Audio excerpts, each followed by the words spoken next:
NextGen Patrimoine, c'est une journée dédiée aux conseillers en gestion de patrimoine et aux family office. C'est une journée qui a vocation à présenter et des produits innovants et des outils innovants et surtout à réunir tous les acteurs du patrimoine qui ont envie de préparer demain. On est super contents. Évidemment, les panels, je les connais, je les ai préparés, donc je savais à quoi m'attendre et ça se passe très bien. Et en termes d'affluence, qui était le point d'inconnu, là je suis très content parce qu'on est dans nos chiffres. Les gens ont répondu présent pour cette première édition et je pense que le fait qu'on ait envoyé des invitations, qu'on ait fait une sélection et puis qu'on ait essayé de grandir par cercle, c'est ça qui fait que les gens soient venus et qui sont présents aujourd'hui et qui, j'espère, vont rester toute la journée présents.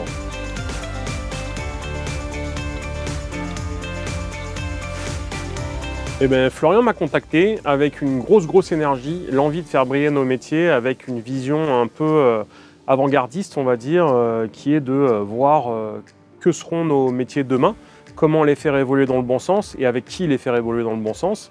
Et donc, il a essayé de mettre autour d'une même table des partenaires et des intervenants de qualité. Et quand il a fait appel à nous, on a essayé de répondre présent. Aujourd'hui, si on a la meilleure offre, l'architecture ouverte et des tas de qualités à mettre en avant pour les clients qui peuvent y avoir accès, il faut avant tout le faire savoir. Le plus difficile pour nos métiers, c'est quand même de faire savoir à tout le monde qu'on existe. Et pour ça, on a un formidable outil avec les réseaux sociaux. On a LinkedIn, on a YouTube, on a tous ces réseaux de communication qui permettent de communiquer fort auprès d'une clientèle qui en a besoin pour faire connaître nos métiers. Parce que pour nous, l'IA est un enjeu majeur dans la profession et on est ravis de partager le guide qu'on a voulu faire avec l'ensemble des acteurs de notre métier.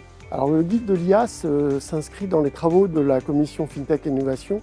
En termes d'innovation, ça nous paraissait essentiel d'apporter un éclairage et de faire tomber quelques barrières ou appréhensions autour de l'IA. Voilà, donc nous avons voulu avec Vincent Courroyer un guide très pratique à l'intérieur duquel vous allez retrouver des conseils pour bien prompter, des exemples d'outils qu'on peut utiliser soit assez généraux, soit en lien avec le métier que nous pratiquons tous, quelques règles de base pour cadrer l'utilisation de l'IA et pour s'assurer qu'on le fait avec beaucoup de sécurité.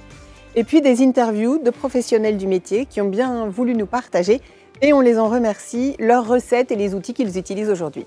Alors on a eu des retours qui sont très encourageants et c'est un guide qui a généré beaucoup de curiosité, beaucoup d'intérêt. Je pense peut-être parce que c'est le premier guide qui a été publié de la sorte dans notre métier, mais aussi parce que finalement ça répond à un besoin de notre écosystème qui découvre cet univers de l'IA mais qui est aujourd'hui assez peu mature encore sur le sujet.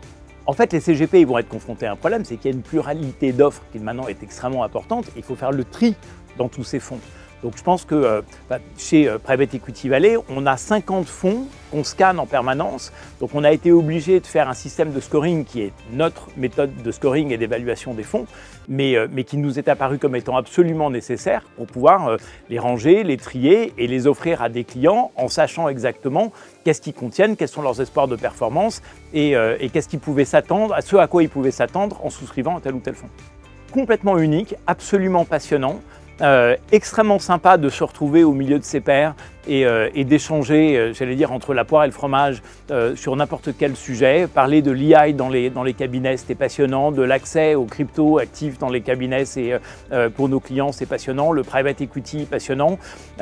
Donc chacun des thèmes était intéressant. Les gens qui en parlaient étaient d'excellents experts ou connaisseurs.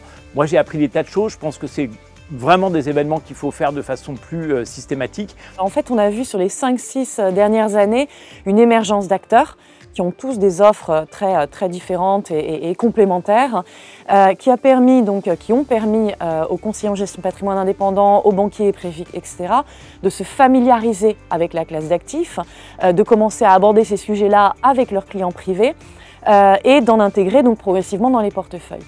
Je pense que leur principal enjeu pour les années à venir, désormais, c'est avec ces fameuses briques pures, parce qu'on a quand même beaucoup de briques pures et centrées sur le private equity, c'est de faire ce travail d'allocation stratégique qui est essentiel dans un portefeuille, puisque la stat elle est publique, c'est 60-70% de la perf le travail d'allocation stratégique concourt à 60-70% de la perf d'un portefeuille. Donc je pense que ce travail d'allocation stratégique est essentiel et pour cela, eh bien, les cabinets, les banques privées, etc. doivent s'outiller sur le plan humain, sur le plan outils opérationnels pour travailler les courbes de cash flow de chacune de ces stratégies. Et ça, c'est un vrai travail, mais ça devient essentiel dans la construction d'un portefeuille d'actifs non cotés.